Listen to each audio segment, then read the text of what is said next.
Welcome back to another SCP reading researcher. Today we're going to be reading SCP-176, Observable Time Loop. Now without further ado. Item number SCP-176. Object Class Euclid. Special Containment Procedures. SCP-176 is contained on-site under the cover of industrial chemical contamination. Any civilians attempting to enter SCP-176 must be detained.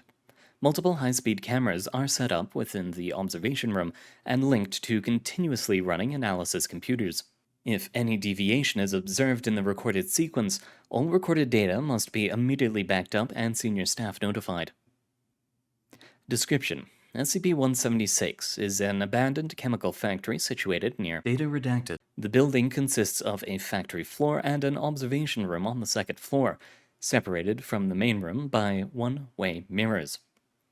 There are 3 entrances to the building: a 3-bay loading dock whose doors have been welded shut, a ground floor employee entrance, and a second floor observation room entrance, accessible via a metal staircase on the north end of the building.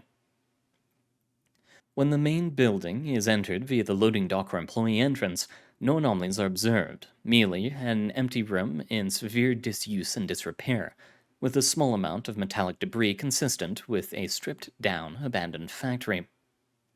The inside staircase leading up to the observation room is missing and inaccessible, and so far, every attempt to enter the observation room via the inside of the factory through the access door or windows has failed. When the observation room is entered via the second floor outside window, a factory observation room consistent in disuse and disrepair to the rest of the building is found. However, when the factory floor is viewed through the observation room windows, the anomalous property of SCP-176 is visible. The view from the observation room window shows a static repeating scene that lasts approximately 11.3 seconds before repeating. Visible through the window is a room of the same dimensions and layout as the factory floor, but painted white and sterilized. Set up in the middle of the room is a huge electronic device of indeterminate function, covering at least 50 square meters and extending approximately 2 meters in height at the highest point. 5 individuals in white clean suits appear to be working on the device.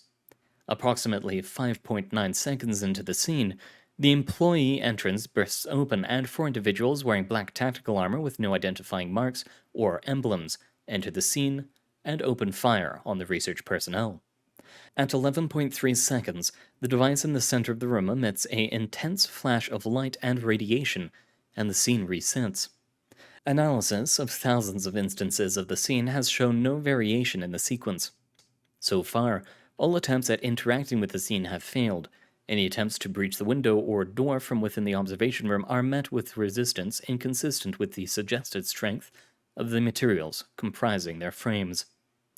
To date, all attempts that have resulted in successful penetration of the door or window have resulted in the damage being instantly reverted along with the sequence during the burst of light. Any tools or limbs extended outside of the observation room are clearly severed and have never been found. Research is ongoing into the nature of the device at the center of SCP-176, as well as the identities of the individuals involved. Addendum 176-1 Further analysis of individuals in SCP-176. Analysis has yielded the following information regarding the individuals visible in the scene. Unidentified Researcher 1. Male Caucasian, approximately 40 years of age, with brown hair and green eyes, stands in the southeast corner of the room, reading from a standing monitor. Hit 3 times in the chest with automatic fire at approximately 8.1 seconds and appears to be killed instantly. Unidentified Researcher 2. Male, Asian, approximately 35 years of age with black hair and brown eyes, stands to the left of Researcher Number 1, carries a clipboard with indecipherable writing on a notepad, hit once in right shoulder at 8 seconds before dropping to the floor, out of sight behind the device. Unidentified Researcher Number 3. Female Caucasian, approximately 40 years of age, with brown hair and amber eyes. Sits at a desk in the southwest corner of the room, working at a computer station.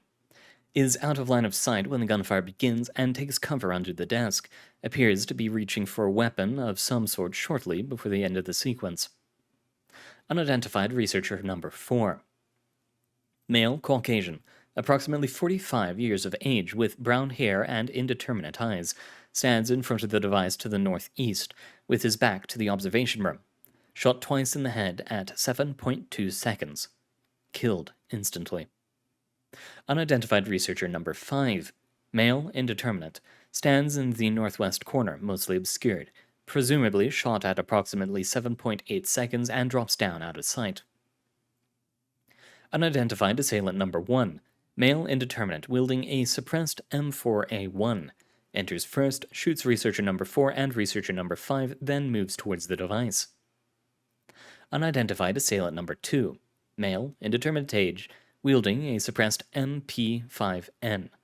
Enters second, turns left and shoots researcher number 1 and researcher number 2, then sweeps towards the southeast. Unidentified assailant number 3. Male, indeterminate, wielding a suppressed MP5N. Enters third, turns right, and moves under the observation room. Unidentified assailant number 4. Male, indeterminate, wielding a suppressed TMP. Stays at the door, covering the others. A raid on an anomalous device that, well, as far as we can assume, which we shouldn't, it makes an ass out of you and me, but we shall do, because why not, has created this temporal time loop that's only seen from the observation room. Hopefully, they have done research into using Scranton reality anchors in the area and all the rest of the good stuff, but if they haven't, perhaps one of you can make sure to suggest it to them when you get a chance. Oh well. Thank you very much for coming, dear researchers. It has been an honor reading for you, and make sure to do your laundry soon. I'm sure you haven't done it yet.